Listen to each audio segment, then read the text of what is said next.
All right, everybody. Hello. This is Luis Cortez, and welcome to Comedy Sports DNI Talks.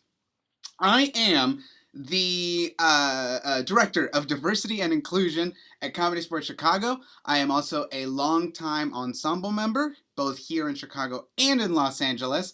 And this is Comedy Sports DNI Talks. Now, the whole purpose of this entire thing is to essentially interview the members, both past and present, of Comedy Sports Chicago, talking about their experiences as they were climbing the ladder up towards the ensemble.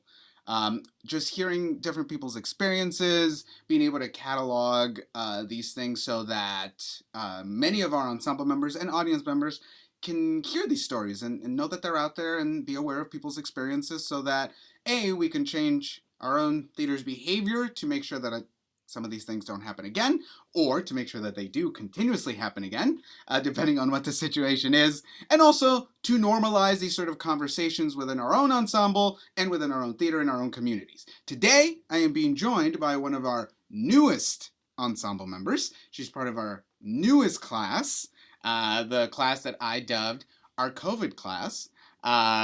They hate that name, but so be it. It is what Her it and is. I have actually been friends for a very long time, about as long as I've been here in Chicago. Yeah. We went through Second City Conservatory together. Yeah, wasted time. and, and we're gonna hear about her experiences as she was climbing the ladder here at Comedy Sports Chicago. Please welcome Kelsey Myers. Yeah, thunderous applause. Wow, thank you. You're too kind. How are you today? I'm great. I'm so happy to be here. How are you? I'm good. Thank you for coming. Of course. Now, a few weeks ago, we sat down both with Louie and with Mo, which are Yes. the other members of your class. In the time that I've been around, the smallest class to come up, which was Oh, just the three of you. interesting. Yeah, there was like 10 in my class, and then actually like Wow. the year after, there were like 20. What? Yeah, Here? yeah. What, like within the last 3 or 4 years, I Oh. forget which year it was, might have been like 2017 or 2018. We brought in a class of like 20. Wow. Um, Oh, yeah, I know. it's an honor. Say that again? It's an honor. Yeah, well, I mean, you one of the things we talked about was you, Mo, and Louie are actually, I think, one of the first full classes to go through the new structure that we have set up Yeah. to help people climb up to the ensemble. But we can talk about that here in a second. First things first, I want to just go ahead and let you introduce yourself. Tell us a little bit about yourself. How you came to hear about and start participating in comedy sports, whether it's through classes or whatever, and then we can take it from there. But first of all, Kelsey Myers, please tell us about you. Okay. So I'm Kelsey Myers, as you've heard. I have been doing comedy for probably about 5 years. Um, I kind of talked about this in the last video, but my journey is really weird. I started out, I'm like an actor and a musician and a writer, and I was a vocal performance major here at Columbia College, and then I minored in acting, took an improv class because I was required, fell in love. The rest is history. Um, and was just doing little improv things, like literally the most little improv things around the city. And then I think it was like 2016 or 2017. I can't remember. Around then, I had a buddy be like, "Hey, Comedy Sports is having auditions for their it was house party at the time. So like the rec league, like you should do it." And I have like never done short form before, and I was like, "Sure." I was just happy to audition and to get the reps in and just to I literally was just like, I will take anything I can get because I just need to perform. I'm not really performing and I need to meet people in the community, and auditioned. And yeah, I got in, which was great.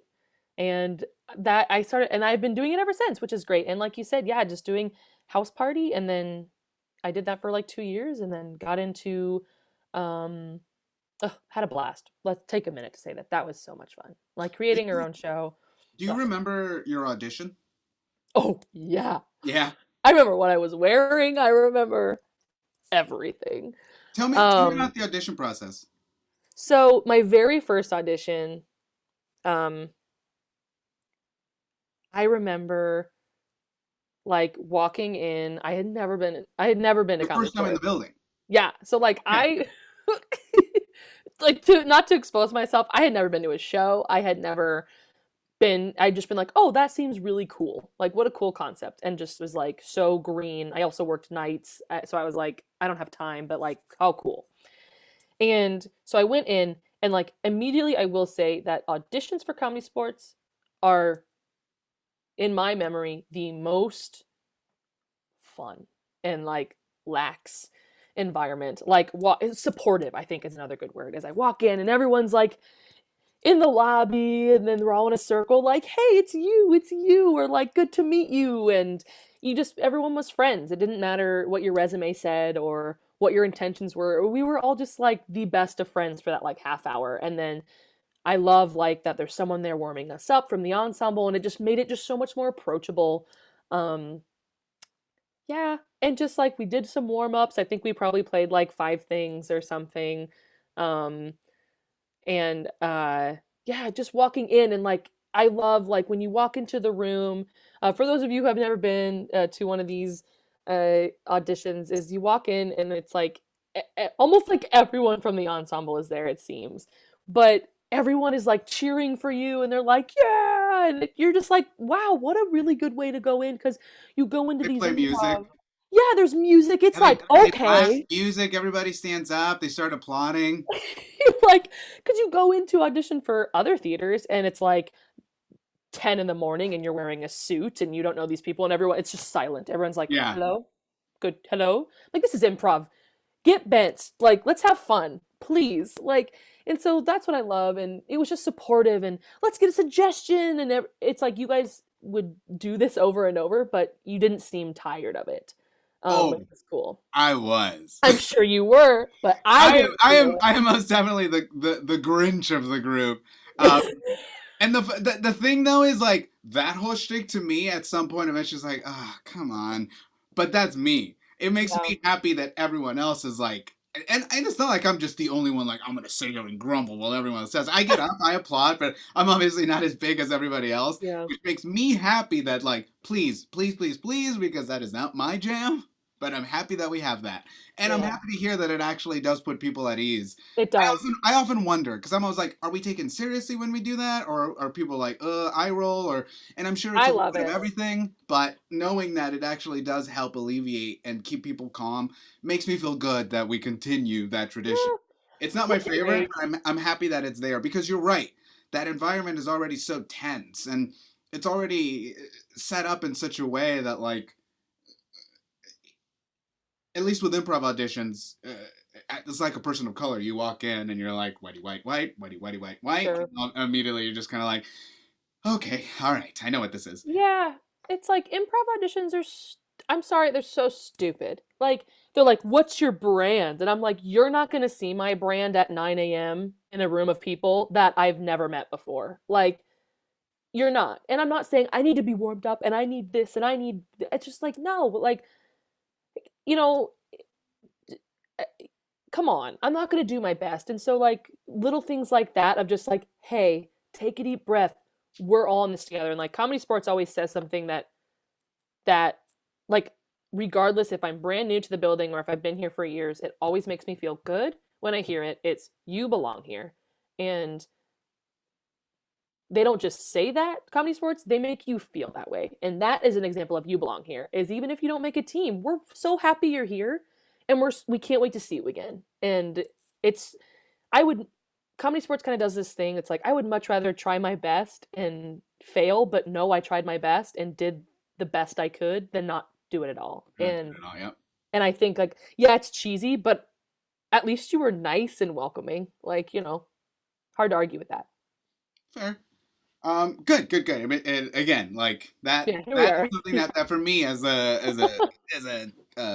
39-year-old, 80-year-old man, Oh my uh, god. it I'm like, all right, let's do this damn thing. But good. That makes me happy. So you had never seen it before. You came in, you auditioned, um, you made a house team, and Yes. yeah. And what was your first house team? Ambush, shout out. It Baby. was so fun. Oh my god. And was that the team you stayed with the whole time? Yes. So, okay, so you did two years with Ambush. Who were your coaches? Well, oh wait, sorry. I did Ambush, and then the next year I did Ruse. Okay, so you did 1 year with Ambush, and your coach Yes. was Yvette Jaskowitz Vet Jaskowitz. and Rudy Voigt was the assistant coach, and it was Fantastic. the best. And then you went to Ruse. Ruse. Yes, we And were the murder mystery improv. okay, murder mystery improv team. And what was the who were the coaches for Ruse? It was Jason Stockdale and Fiona Stevens. Jason. Okay, Jason Stockton and Fiona Ah, Stevens. Okay. it was so Um, fun. your okay. So your coaches. Yeah. What were the experiences with them? So you had Yvette, Fiona, Rudy, and I'm sorry, who was the fourth? Fiona. Uh, Fiona, Jason. Jason. It was Jason. I was like, who do we? I I already was doing forgot. the women first and then the men. So I was Oh, like there we go. Yvette, Fiona, Rudy, and then Jason. Jason. Yes. Okay, so two men, two women, all white. Yes. So, but you know, even from there, from that small group, we had someone from the disability community, the LGBT community, two women, which makes me very happy to hear. What was it learning from them? What was it like learning from them? It was great. One thing that I really admire when I'm learning or when I'm in a space is like transparency and honesty. And every single one of those people did that. Like they were always honest, always like Yvette and I still kind of have this relationship, I think because Yvette is one of the very first people I met in that building. Like just always being honest, but like respectful. Like, hey, you know, like no BS. Like this is what I'm thinking. This is where I'm at, or I have a question. And like the all my other coaches were the same. It was very like, especially with someone who had goals of being on the ensemble. I was like, hey, what can I do to improve, or what can I enhance to get me to move up?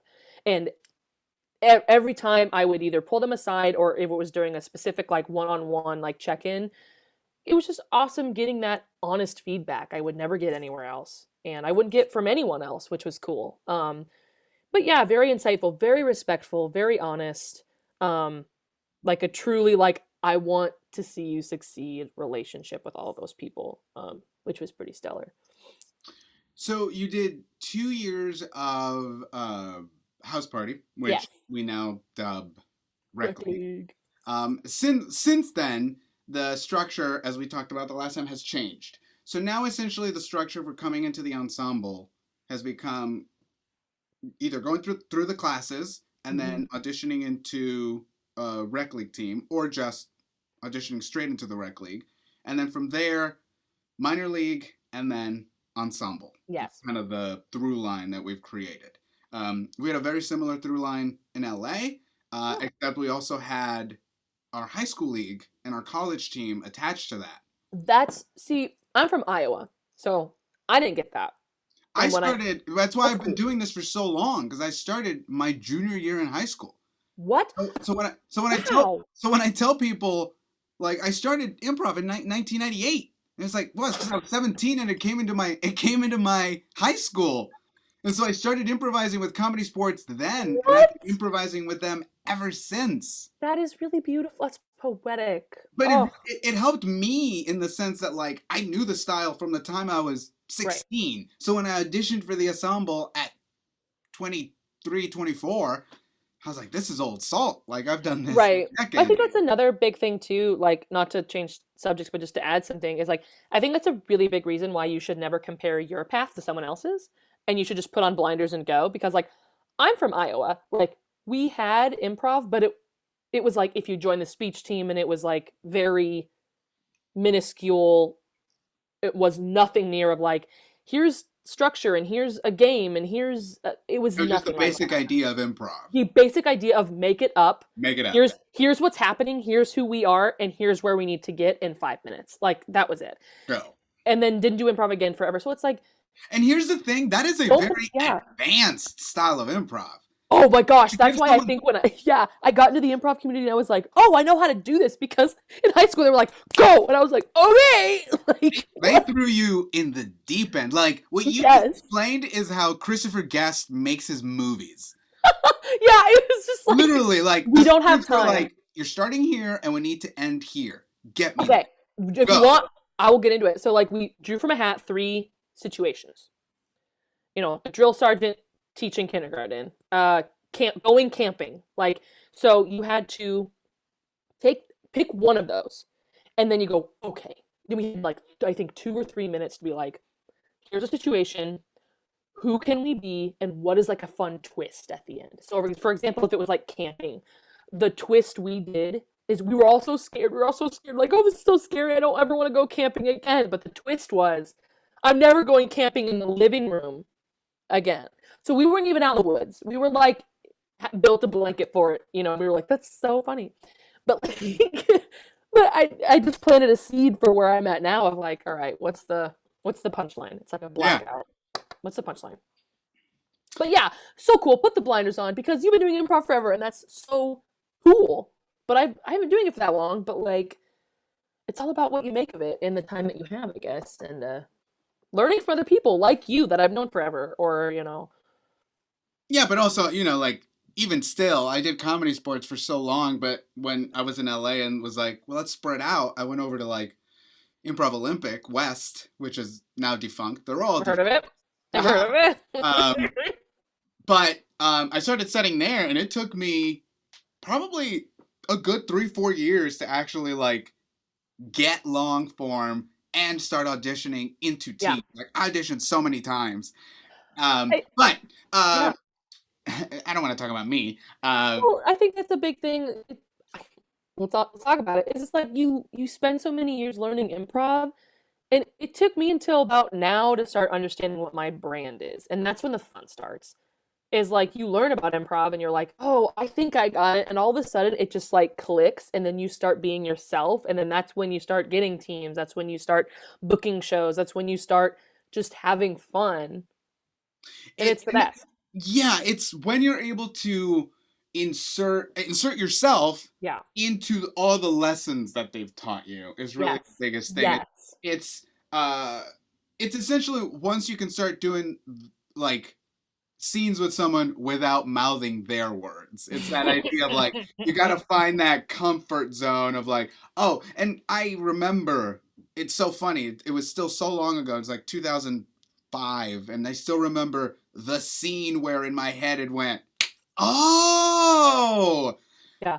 yeah, and it was yeah, and it was such a magical moment for me because all of a sudden like I found myself talking to myself in my head while Yeah. talking in the scene while knowing that this is going on over here, and I had a moment in my head where I almost like stepped out of myself to watch myself going, spinning plates on 2 hands and a foot and just like, wow, look at that guy. Right. You kind of speak telepathically with your scene partners, and you're just like, oh, I get it. You when know. you um when you came into the building, Yes. um of the how much of the communities that you identify with did you see around the building? Like, was there really a sense of like, not so much I belong, but I'm welcomed here, or was there any sort of isolation in that sense? Because when I arrived, we had people of color, but they were all so busy Yeah. that for there were times where it seemed like it was only me. So I didn't Sure. get to see myself on stage very often. But what about you? Um, like obviously, spoiler alert, I'm white. So like I know. End meeting. I am not Scarlett Johansson. It is it is so it's like I saw that representation there. And it's like come on, you know. But Um you're also a woman, but and, yeah. and So it's like within our own communities, like within our own industry, it's still a fairly underrepresented group. sure. And I definitely saw some women. But what sucks is I'd see women, but I would see more of them. Look, we got women, but they felt like they had to just be so like quiet. and I'm here, but I don't want to overstep anyone or make anyone feel the way they make me feel type of thing. I feel like Exactly. that's a big thing, like woman in like a workforce, is it's like I'm here, but like I don't want to rock the boat. And that's at comedy sports where you were feeling that. Not comedy sports. I guess like I'm. It makes me feel like I'm saying everyone's like was like meek or whatever. It's like I. The good thing is at comedy sports, I did see women, and I got to see them a lot be themselves, which was great. Is normally you see like women just being like, I'm just happy to be here and that's it. But like comedy sports, it was cool seeing them being able to kind of stand out and voice their opinions. Have you Being seen that a lot? able, have I what? Have you seen that a lot? That like I'm just happy to be here, Yeah, and like what is that? Where does that come from? happy to be here. Well, I mean, it just seems so like I guess I just haven't seen that. I haven't Sure. heard people say that. I kind of want to I scratch the always, surface a little bit. it's kind of happy to be here. Something that's I always kind of say in this context. I just kind of mean they're like it's an honor to just get the opportunity, but they don't want to rock the boat when they're there. I see it a lot in the writing rooms. I see it a lot in creative communities of similar to just like it's a token. Like we have the representation, but we're not going to let them do anything. Um, there's still like I see a lot of in communities with women. I hear it all the time, and when I speak out, I can I swear? Go for it. Okay, when I speak out, you know, we're bitches. We are hard to work with. We're nasty women. Um, but one thing, comedy sports is like, no, we want you to be you. Which so it's like to clarify, it's like I didn't see that there, but a lot of times in the community, you see women that are just like, if they're in welcomed in a creative community, it's great, but they're still treated like condescending. Everyone's condescending and everyone's talking down to them. And well, if they speak out, it's like it's so frustrating. And I see that a lot still all the time, but not at comedy sports, which is great. I don't know. I kind of got off topic, but No, no, no. That's fine. I mean, again, like I just want to hear about your specific you're good. experience. So Um, don't judge it against anything else. Just tell me your stuff. Um, okay. So yeah. I mean, I totally get that. I myself, I think in the beginning of my other like my previous LA improv life yeah, was very similar. That's kind of like I'm just happy to be here. yeah, it's yeah, Yeah, thank you. It's like this is, that thing of like there's not a lot of me here, so it's that immediate feeling like I know I'm the token, but at the same time, like it's such a there's not a lot of these positions for us. So yeah. You got to yeah, work extra hard just to prove yourself, and then even though yeah, you don't want to it, rock the work boat, twice as hard for half the credit. yeah. And I think too, one thing about comedy sports is, um, you see a lot of empowered women of all different types of anyone empowered really, which is great. I remember I had an incident with in my first experience with comedy sports of this guy, and he just kept making me very uncomfortable in improv scenes, and it was clearly like a sexist like mistreatment. And finally I just like, because you never want to rock the boat, and I communicated with my coach, and I was like, hey, I'm not trying to like start any fights, but like I'm really uncomfortable with this person and I don't know what to do. And I don't want to be in, can I just not be in scenes with them? I was seriously trying to do like the bare minimum. Yeah, And she was like, "No, we're fixing this now and I'm going to take care of it." And it was taken care of immediately. And like I had never seen that before. Um when you kind of communicate as a woman that you don't feel safe in an environment. was that a Um bet? Yes, Yvette, love her. Oh my God. Yvette, shout out, love you. I was just like, hey, I don't feel comfortable and I don't know what to That's do. why she's the head of the teams. And right, and she, without hesitation, was like, cool, it will be taken care of. The next day, we got like an email and it was like, hey, it's taken care of. I hope you guys are okay. And it was just like, I had never seen that. Normally as a woman, you feel like you're communicating your terrible experiences and people are like, anyway, and it's like, ah, it felt Right. good to feel safe. It was boom. And did anything ever happen again? Nope. That was the end of it. Yep. Damn. Yeah. They were we went up there kicked off the team. One of It them was got kicked great. off the team? Yeah, they were like, "Nope, we're done. Great. Here's some tea," you know. But like it There's plenty of teams. We don't need right? them.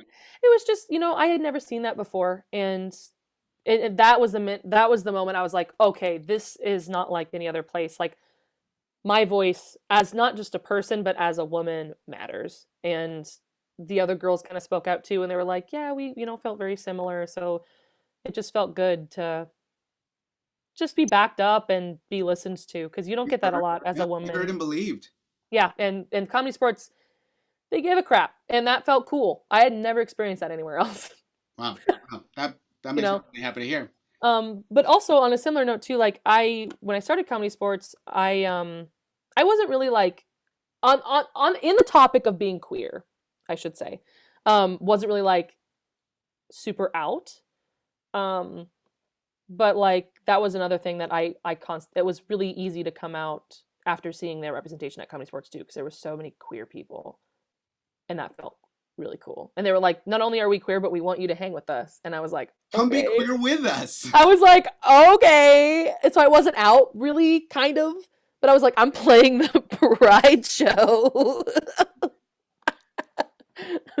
That's kind of what I did too. Yeah. And then I came out officially like last year. Like everyone here knew, but like my family was like, eh.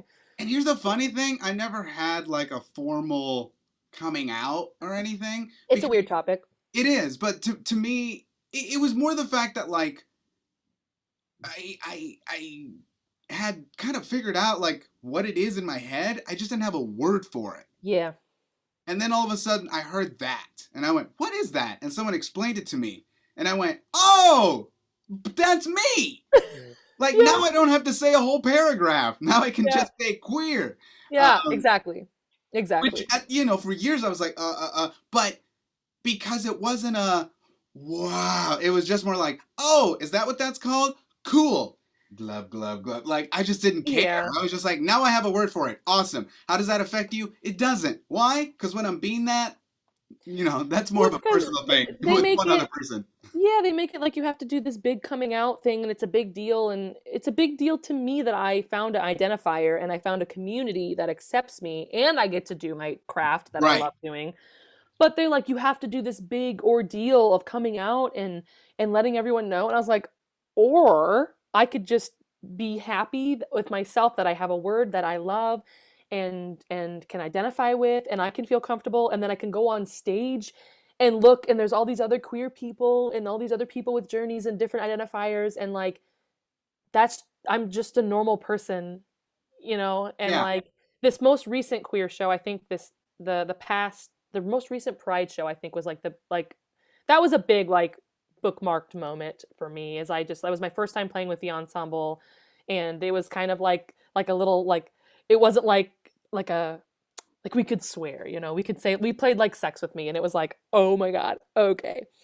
And like it was just like I got to hang with people that I was familiar with, and I got to hang with people and make new friends, and it was just like afterwards everyone was like, hey, like, come here, like and it We're was just doing stuff. yeah, like, hey, you're one of us. And I was like off on my own. I didn't want to bother anyone. And like Jason Geist, he was like, hey, come here, like come hang with us. And I'm like, oh, okay. I I didn't totally get that. I mean, you know me, I am super standoffish. I I like didn't to want just to kind of bother, I just like to be off in my corner with my Yeah. with my scowly resting face. Yes. Uh, And and they were like, but no, it's you're because I like after a show, like I'm spent, so I'm just very yeah. much like, you can come talk to me if you want, but I'm not really making a lot of outward effort right now because I left it Right. all out there. And of course, everybody's just like, that guy's probably a dick. Seriously, I was looking back, and I remember talking with Jason about it. He's like, I remember you like left super early. I think you said you went to go get like tacos because I went to get like Taco Bell. So I was like, oh hey, okay, thanks, bye, and I like left. And then Jason was like, we wanted to hang with you, and I was like, I was just so like, thank you, okay, bye. And again, it was you belong here, and Agree with that.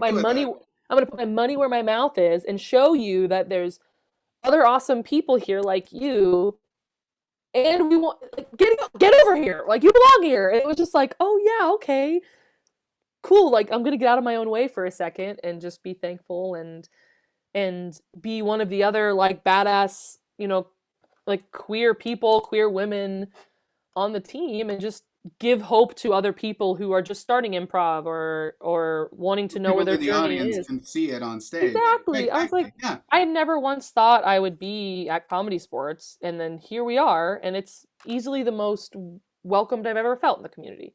Well, that's very good to hear. Yeah. Um, so yeah, and then just to finish up what we were talking about before, Yeah. yeah, in regards to coming, people's formal coming out, like it is a very personal sort of Yeah. experience. So obviously, I don't want to demean it for people who have had very powerful and Sure. special coming out It's experiences. important regardless. It's extremely important, but I think for me in that sense, like I just needed that identifier. I was Yeah. like, I know I'm something, and for some reason having the word for it made me feel less alone. Sure. Oh yeah. It made me feel like maybe it's not just me. Because for a very long time I thought it was. Oh yeah. But that's a whole other world. Right. Um, A whole yeah, nother combo. and so then you had all those years within House Party, but now tell me a little bit about minor league and ensemble, like Oh yeah. being in those. Because I believe now once you moved up to minor league, like your coach was Yvette still, yes, or Jason? Yes, Yvette and Jason. Oh, Yvette and Jason. Jason Geis. Right. So there's a lot of Jasons in the building. We had Jason Um, Stockdale, but he has I think he's spending more time with his son now. baby. Comes around every once in a while. I haven't seen him in a while, but we have also all been A locked delight. up. So A delight he Jason is. Stockdale, if you're out there, we miss you, and I hope I see you Hello. again soon. But Jason Geis, our artistic director, Yeah, and then Yvette, and then Jessica. who's the head of our And team. then yeah. And of course Cynthia as well. She was there in the beginning every once in a while. It'd just be like it was just cool having all these different people who I had worked with in different capacities and got to know better. I loved minor league. That was an honor. I was like, I remember auditioning, being like, I want that. I want that. And darn it, I'm gonna get it. And like, I just manifesting and I remember that audition process was. I'm gonna be honest, it was exhausting. It was exhausting. That was the year we everyone was in the room. It was like That was the round long one. round after round after round. Oh, you're going home. You heard your name and you're like, oh my God, I'm going home. I went home after round like 2 and I will never forget my audition. I was so embarrassed. I made a decision. I was just like, we're going to stick with it. And I hated it, but I was just like, I stuck with it. And then Jason ended up telling me, he's like, well, I could tell you weren't happy with it, but your confidence kept you going, and that's why I put you on minor league. And I was like, oh. He's like, you did something different, you stuck with it, and I really applauded you for that. So He's got a real good eye for that sort of stuff. There's definitely stuff that he's noticed where I've just been like, yes, never would have thought of it like that. if you think nobody, if you're in the context of comedy sports, if you think nobody has noticed, you are wrong. Jason noticed. Jason knows everything. There's been in the time that I've worked with him and the classes we've put together, there's been at least one person in every class he's chosen that I'm like, no, I that was me. That was me. You were like, no, no, I won't give names just because we were in the room, but I will tell you this: I've been proven wrong about each and every single one of them. I feel you. I feel you. I've been on that end too. And the you're thing like, for me is always like, I'm happy to be wrong. I'm just expressing what I'm feeling off of what I saw. sure. But then I always hear like, well, I saw this, that, and the other thing, so we're taking a chance. I'm like, go for it. Like, And I feel all like I can do is give my 2 cents, and I'm so happy I was wrong because I right. enjoy those people so much now. And I think I could be, speaking for whoever, but again, I auditioned and it was exhausting and it was mentally and physically exhausting. And then, I had that, I was like, I'm going to try some, again, I knew I had 2 characters in mind for a scene. And I was like, I could do this kooky one that I always revert to, or I could try something a little more grounded, a little different. And it was a little more boring, but it's different. And I did that one and I hated it. I hated it. And I was like, I'm not getting anything. I'm never doing improv again. And I got minor league and I got to see who I was in the room with, and it was people over the last 2 years I had seen in house party that I admired, that whether I was friends with, on a team with, just saw from a distance that I would watch perform and be like, oh, wow, look at how great these people are. And we just all learned from each other. We all became really close. Like, it, again, learning from each other, I think was huge. And the one thing I loved about minor league the most is the honesty and the transparency. I say again, I hate when people aren't honest or transparent, whether it's improv, relationships, whatever. I hate it. And minor league, they were like, hey, I'm going to be real with you. This is how Ensemble does it.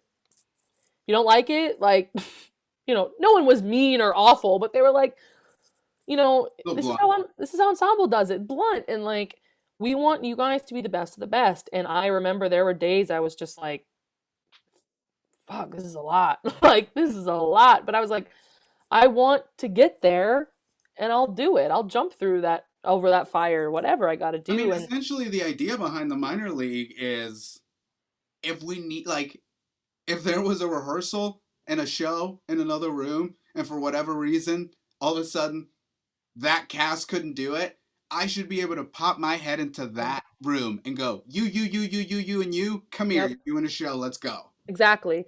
And I think like I was excited, asking when I was asked to do my first like ensemble shows, whether I did like the Pride one, but then I did like a Zoom one because it was after once COVID kind of hit, and they were like, "We want you to play this show with us on the ensemble." And I remember being so nervous, but I knew I was ready. I was like, Six Things is going to be what it is, but I'm ready because minor league thoroughly prepared me. Like extremely, and it makes so much sense to be like, cuz house party is fun, but then there's such a big leap to ensemble. It was such a big leap of like, but what do we do here? And minor league is that perfect in between of like, use what you know, create it your own, and get your own brand in there, find your voice. Great. Here's sprinkle with a little bit of what we do on ensemble, and then now we're going to put you there because we like your voice. We like what you have to say. It's great. And here we are. And here you are. Um, Tell me a little bit about the fact that so far, your class, Yumo and Louie, have only performed on Zoom. It's wild. Yeah, in whenever whenever we're able to set foot back on a stage, year or less, who knows? Um, how are you feeling about that transition? I mean, I'm sure you're well aware. I've never done an ensemble show on the stage. Yeah, it'll be different, because I've performed on the stage, but not in this context. Um, but I'm also really excited. Performing these shows online by myself in my living room provided me the space to like really find my brand. And I've been talking about that a lot because it's really been like a journey I've been on the last like couple years. And it's I'm no one's laughing at me except for myself and like the couple chuckles I hear from whoever's announcing the show or my other teammates I can see. Yeah, But like you don't have that audience laughter to you're trusting that reassure they're you. laughing. Exactly. You don't have that like either to guide you, whether that be that wasn't funny or oh, keep doing that. You just got to be your own like Your own oh, thing. that's funny. Whatever you do, that is the choice you got to make and you got to make it big and you got to have fun. And I'm excited to bring that into live performing because I doubt myself constantly. And with performing on Zoom, I'm just like, whatever decision you make, you got to make it and you got to make it big. And sometimes it doesn't land and sometimes it's not about you, but also sometimes it's funny and who cares? You found it funny. You found it enjoyable. Just get confident and have fun. And so I'm excited to bring that translating over to live. It is so interesting to hear you mention the idea of listening to the laughter because I've for years my style was based around the audience as the co-driver essentially. Yeah. Like You feed off it. I'm pushing my own ideas, but I'm also going to take those detours off of how you're reacting, Yeah. and not being able to have those reactions in that moment. There's been a wee bit of struggle for me during these Zoom shows, and honestly, you saying that, I feel like that might be what it's been. I Yes. just haven't had the laughter to focus on. At least the audience laughter to focus on. That's such an interesting observation. I Yeah. never even thought of that. Um, all right, so now as you um, are part of the ensemble, you have been here what, probably Since August. August. Great. So a few months. Um, what are you seeing as your future here at the company, and how can we help that? Oh. Ah, that's one thing I like. Everything is like, let me help you, and I believe you. It's great. So I love being on the ensemble. I love doing buyouts. I love performing shows. I want to do more of that. I'd love to learn how to ref one day, or even announce. I think that's super fun. I want to teach. I really like teaching, and I really like helping people and inspiring people. So I think I'd love to teach one day. Whether it be a basic improv class or like doing acting or music or whatever I can. Um, that I think that's super fun. I love like traveling. I know comedy sports is like travel opportunities, so I think that's fun. Gosh, Once just we're back, once we're back yeah. out in the world, you'll have to come. You'll have to come to championship with us. Yes, I want it. Oh, that's so cool. For those of you who are unaware, we do a Comedy Sports World Championship every year, where representatives from every city, we have over 30 cities, they all bombard one host city, and for a week we do workshops and shows and parties and chats and whatever you can think of. Just imagine a city full of improvisers. Just imagine Chicago. Uh, Right? Yeah. but it is. I've been going to them since 2005 when I was on the college team in When LA. you were when I was a young Yeah, well, warthog. yeah, I'm 39 now, so I was 20. I don't know, 24, something like that. Uh, yeah, it was. It's weird to think about that I've been improvising for that long. Um, We'll tell you what. This this has been amazing, and we'll Yay! obviously have you back so we can go Yay! a little bit more in depth on some other things. But final thoughts Yeah. about just your experiences, both good and bad, within the company, and what role you want to play as we continue to try to change the entire environment to be even more welcoming and diverse and inclusive than we are now, because I'm very much wanting to proceed as my motto with this being, that's good, but now let's make it better. Yeah. No, yeah. Wait, sorry. I was asking what final thoughts and what you would like your role Okay. to be as we move on. I mean, final thoughts. The improv community can really be catty and clicky and it blows. But um comedy sports has really helped me kind of find my family and find my voice. And so for those listening, please find your family, find your voice, whether that be at comedy sports or within your own community, whatever. But like truly I think having fun and trusting yourself and being confident, I think, is a big reason I'm here today. Is I just like being goofy and I'm proud of that.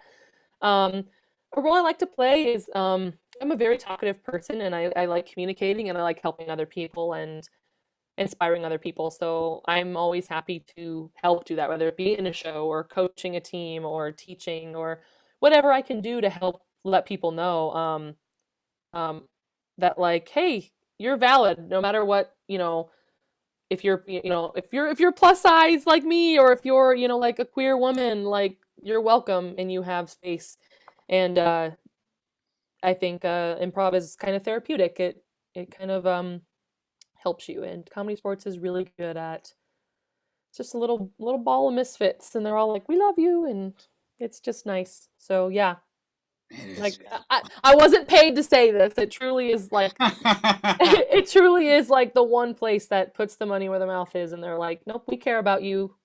Well, the reason is none of us are getting paid right now, and there is no money in anybody's mouth. um, Kelsey, this was awesome. Thank you so much. Yes. As I said before, we'll bring you back. We'll chat a little deeper on some other topics. Great. This was amazing. Everyone, thank you so much for watching. Please find us on Twitch. Please find us on YouTube, CSZN. Please find DNI Talks on YouTube as well. Please follow us. Please check out our shows. Check out our website. Check out our Facebook page, Comedy Sport Chicago. And we will see you all next time. Peace.